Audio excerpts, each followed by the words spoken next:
Hi, welcome to this short video about note-taking. Note-taking is a skill. It's an ability. Since note-taking is a skill, it's not something that's easy and it's not straightforward. I remember my experience when I was an A-level student. My experience was that I found note-taking extremely challenging. I found that whenever I was making notes on a point, I remember that I would lose the thread of what the speaker was saying. I would lose the sense of the teacher's point. And this may have differed with different teachers, some of which reinforce things more than others. But essentially, I found note-taking challenging. I didn't always take extensive notes, and what I did take notes on was often what I saw as less important. And when I saw other people's notes sometimes, I remember losing all of my notes once for a symposium in Strasbourg. When I was at the University of Portsmouth, we had a chance to go overseas, and I lost all my notes from all the seminars and lectures. All these notes, Monsieur Catan's explanation of how he teaches students about the environment and all of these things about citizenship and civility and boys urinating on the bus and things. All of my notes about society, citizenship, the sociology, social policy of Europe, I lost them. And I remember being very disappointed in myself and thinking that's just typical of me to lose all my notes. You know, that's who I am, a failure, and I saw myself in that light. Of course, now I think that there is no self. I can see that the self is the problem. It's what gets in the way of seeing the truth,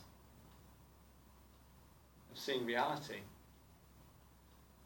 And I suppose when I was doing note-taking, the problem was that myself got in the way of my note-taking. Because consciousness and awareness, being, is peacefulness, tranquility. This sounds very abstract, but human beings are conscious, sentient, rational animals. So we have all these drives and desires, our animalistic impulses. Sex, food, shelter, dominance, status, the desire for significance. But it's awareness, it's being, which is there holding you in its cradling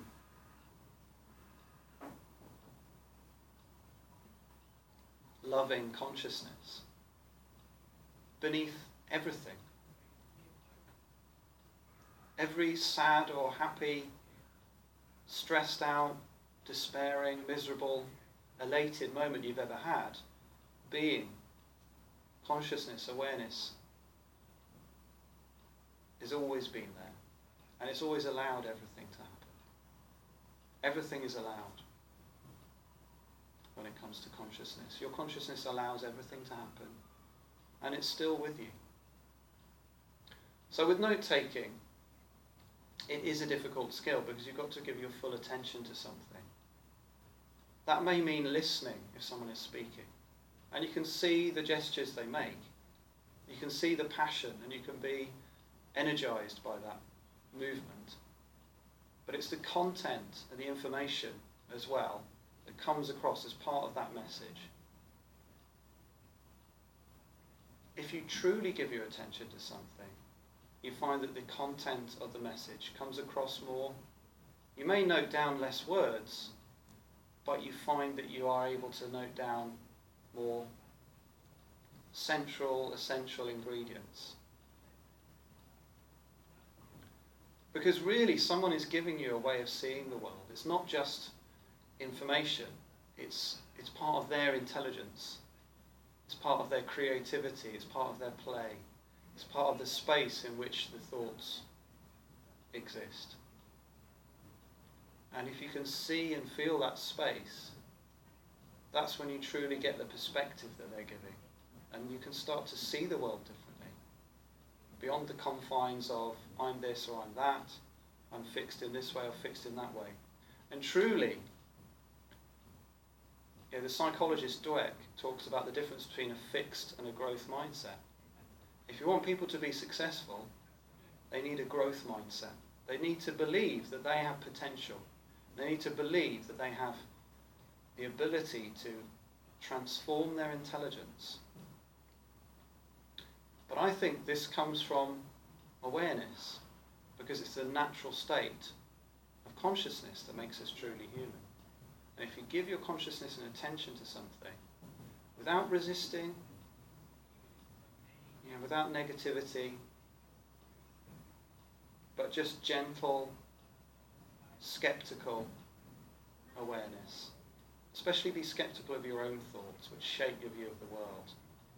As Shakespeare said, it's neither good nor bad. Nothing is neither good nor bad, but thinking makes it so. It's our perception which shapes our world, because our world is our perception, our consciousness. But if our consciousness is limited by our judging mind, that's very small, very low level of intelligence.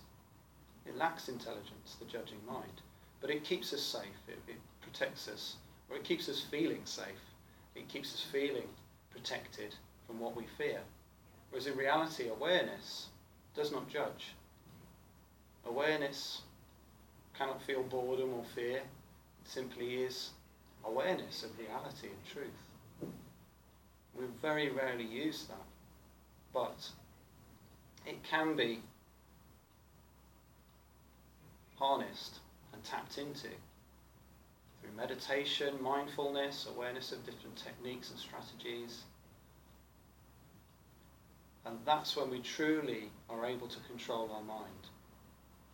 We can't directly control it. It's not physical. It's a construction. It's there as something that we think exists. Epictetus said, we should only exercise caution over acts of the will, what we believe and what we think and how we choose to act and how we choose to think. Everything else, our body, the world, others' actions, beyond our control, we can be confident about. Because how can that affect us? It should have no power over us whatsoever. It is will, it is endurance, the greatness of our soul, which enables us to act.